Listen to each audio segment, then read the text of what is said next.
Ketika sebuah isu keilmuan seperti kajian nasab Ba'alawi yang dilakukan oleh Kiai Haji Imaduddin Usman Al-Bantani dipolitisasi atau dikaitkan dengan spekulasi tentang pihak-pihak di belakangnya, itu jelas mengalihkan fokus dari substansi masalah.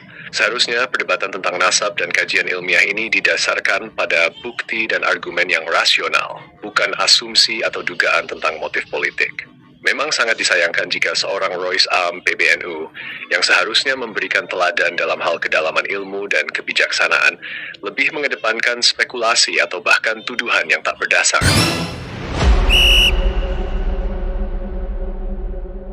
Rois Am PBNU Kiai Haji Miftahul Akhyar sebagai pimpinan tertinggi di PBNU telah memberikan bocoran tentang siapa yang ada di balik kelompok pembatal nasab Sadah Ba'alawi selama ini.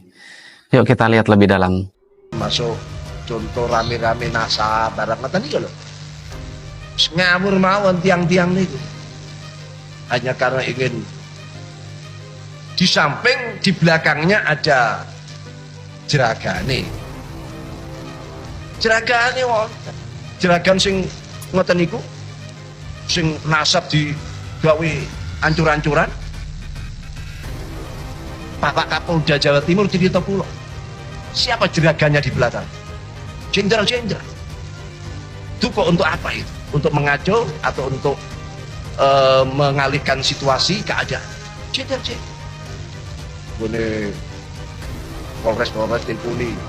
Nek iki apa yang ngisi amankan. Ada daerah sing jebol. Ya, ada daerah itu.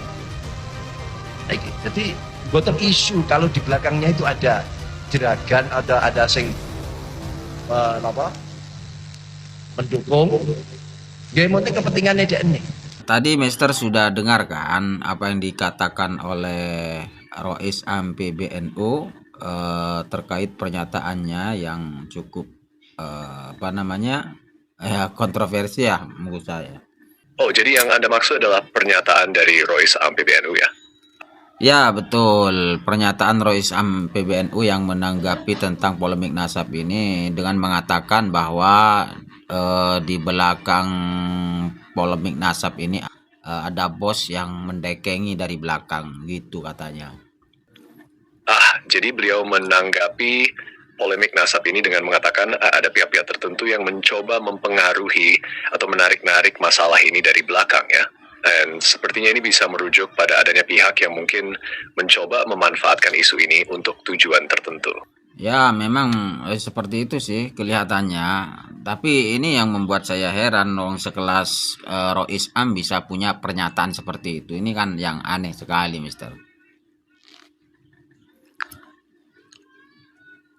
Memang pernyataan seperti itu dari Rois Am PBNU bisa membuat banyak orang terkejut, apalagi mengingat kedudukan beliau yang sangat dihormati. Kalau dilihat dari perspektif itu, wajar jika banyak yang merasa ada hal yang kurang tepat atau bahkan mengherankan.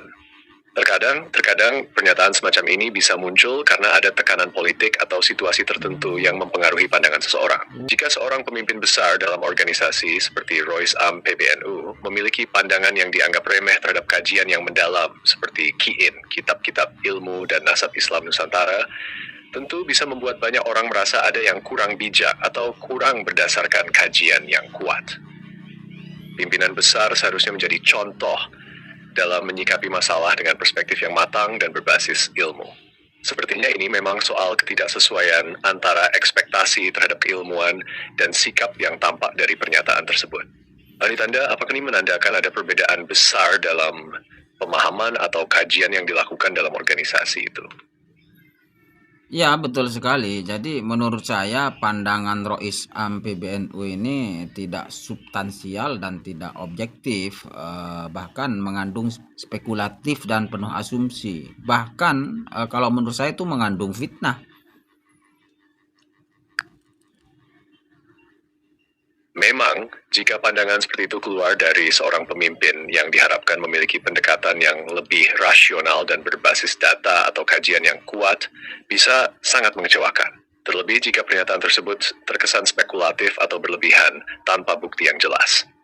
Jika sampai mengarah pada fitnah, tentu bisa menimbulkan ketidakpercayaan bukan hanya di kalangan internal organisasi tetapi juga di masyarakat luas. Menurut Anda, apa yang seharusnya dilakukan untuk mengklarifikasi atau memperbaiki situasi seperti ini? Saya itu sebagai warga NU kelas rumput itu merasa sebel, kecewa, gerah. Rasanya pengen tak omeli, tapi karena beliau seorang Rois Am PBNU dan merupakan kiai sepuh, jadi saya nggak enak untuk memarahinya. Sebagai bagian dari warga NU yang menghargai keilmuan dan tradisi, tentu wajar jika Anda merasa kecewa dan marah saat pernyataan seperti itu muncul dari seorang tokoh yang sangat dihormati. Namun memang ada dilema ketika orang tersebut adalah sosok yang kita anggap sebagai panutan, seperti Kiai atau Rois Am. Mengungkapkan ketidaksetujuan tanpa melanggar etika dan menghormati posisi beliau tentu menjadi tantangan tersendiri. Mungkin alangkah baiknya jika kritik atau klarifikasi bisa disampaikan dengan cara yang bijak dan konstruktif, agar masalah ini bisa dibahas secara lebih terbuka tanpa merusak hubungan. Saya juga merasa heran ya, masa para kiai yang mengkaji nasab Alawi itu, terutama seperti Kiai Haji Imaduddin Utsman Al-Bantani yang dikatakan orang ngawur, ada orang yang mendekengi dari belakang, itu kan gimana itu? Mestinya beliau itu sebagai seorang pemimpin ulama mestinya harus melihat hal ini dari kacamata yang objektif dan yang mendasar. Kiai Haji Imaduddin Utsman Al-Bantani adalah sosok yang sangat dihormati karena kajian dan pemahamannya yang mendalam mengenai nasab Ba'alawi. Jika ada pernyataan yang meremehkan atau menuduh bahwa kajian beliau didukung oleh orang di belakang atau dianggap ngawur, itu memang bisa sangat mengecewakan, apalagi dari seorang pemimpin ulama. Seharusnya, sebagai seorang pemimpin, beliau harus dapat melihat persoalan ini dengan cara yang lebih objektif dan berbasis pada fakta dan kajian yang ada, bukan berdasarkan asumsi atau pandangan yang sepihak. Pandangan objektif itu penting, terlebih dalam dunia keilmuan dan agama, agar diskusi bisa berjalan sehat dan menghindari fitnah atau kesalahpahaman. Tentu saja, sebagai seorang ulama harus ada pertanggungjawaban intelektual terhadap pernyataan yang disampaikan, apalagi jika itu berhubungan dengan kajian yang sudah memiliki landasan kuat. Mungkin perlu ada ruang bagi para ulama dan cendekiawan untuk berdialog lebih terbuka, agar masalah seperti ini bisa diselesaikan dengan cara yang lebih bijak dan berdasarkan diskusi yang sehat. Apa menurut Anda yang tepat agar hal ini bisa diselesaikan dengan cara yang baik? Ya, saya sangat setuju sekali ketika ini harus diselesaikan dengan cara diskusi atau dengan cara pandang yang tepat agar tidak terjadi fitnah atau perkataan-perkataan yang ngawur. Betul sekali. Diskusi yang sehat dan terbuka adalah kunci untuk menyelesaikan perbedaan pendapat. Apalagi jika berkaitan dengan sesuatu yang penting seperti kajian nasab yang mendalam dan penuh nilai historis.